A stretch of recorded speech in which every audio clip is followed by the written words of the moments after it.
Welcome back.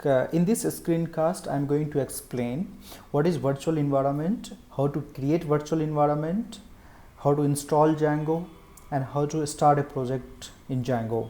So, first of all, let us understand what is virtual environment. In Django application development, basically you use a lot of Python libraries, dependencies, Django libraries and dependencies.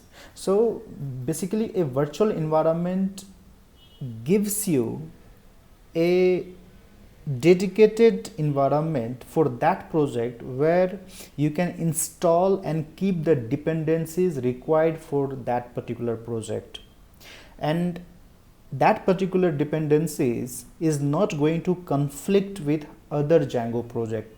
It's very simple. So whenever you are developing a Django project, first of all you create a virtual environment in that name. So let us start by creating a virtual environment, and since I'm using Ubuntu, and you can just use this all commands for in any other operating system. And how to set up the Django environment, Django system, probably you can see in my blog or the other screencast. So let us start by creating a virtual environment. The command is very simple. You just give it mk virtualenv and virtual environment name. So let's say I'm giving virtual environment name as a classmate. So moment you give virtual env classmate, what it does is it creates the virtual environment, as the name says mk. Mk means make, virtual environment name classmate. You can use any other name based on your choice, and it has created the virtual environment. You can see the path. In my case it is home /nescode /env classmate. That means to say I have configured my system in such a way where in my home directory I have a folder called env, and inside that env the classmate virtual environment has been configured and it's been already activated. Whenever the virtual environment is activated, you will see the virtual environment name within a bracket. If virtual environment is not activated, then you won't see this particular sign. Now the second thing is how to install the Django. The command is very simple. You can give pip install Django.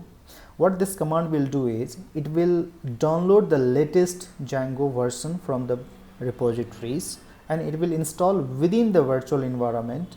In this case it is classmate. When I say within the virtual environment, that means to say the virtual environment which we have created just now. It doesn't mean that it will install in your system. And be very specific. Do not install the Django or any other library by yourself in the system.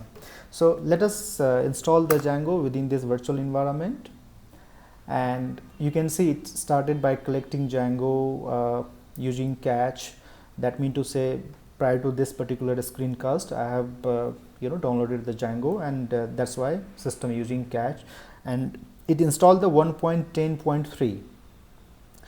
Let's say if I need to install the dedicated different version of Django, I can give a version name by giving simple pip install Django equals to version name. So let's say in my case, for example, if we need to use the LTS version, so we can give 1.8.16. so 1.8.16. so this is the LTS release. So this will install that particular version of Django. So now the Django has been installed. Now how to create a project? So let's say we are going into a particular folder where we can create a project. So let's say we are saying Django admin start project and project name. So what you can give any project name. So since I have created a virtual environment in the name of classmate, I am giving a project name in the name of classmate itself. Now I will explain why I am just giving classmate. So moment you give this particular command, basically you won't see anything, but in the backhood something has happened basically. Now let's discuss why I've used the same project name and the same virtual environment name. Down the line, let's say if you are working on hundreds, you will be working on hundreds of project. So let's say if you are not using the same virtual environment and same project name, probably you may get confused that for this particular project which virtual environment is basically, because for every project you would be installing different dependencies.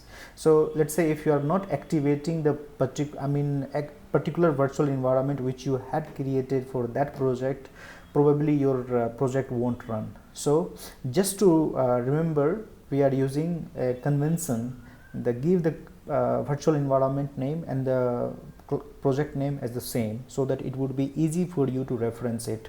Now since we have already created a project, now let's go inside that project. So I can say cd classmate and do ls. So you see here one folder and one file is there. So this folder is basically a settings folder, and this particular manage.py is a Python file. We'll discuss into the next class what this particular file does. Now let us create a database by giving a simple command called python manage.py migrate. Remember, this python manage.py will work only when if you are into this particular directory where you have the manage.py file. If you are not in that particular directory, this command won't run. So just ensure you are into that directory. So python manage.py migrate, and let's see what's happening. Under the hood, lot of things happen, and we'll discuss all these stuff line by line into the another tutorials.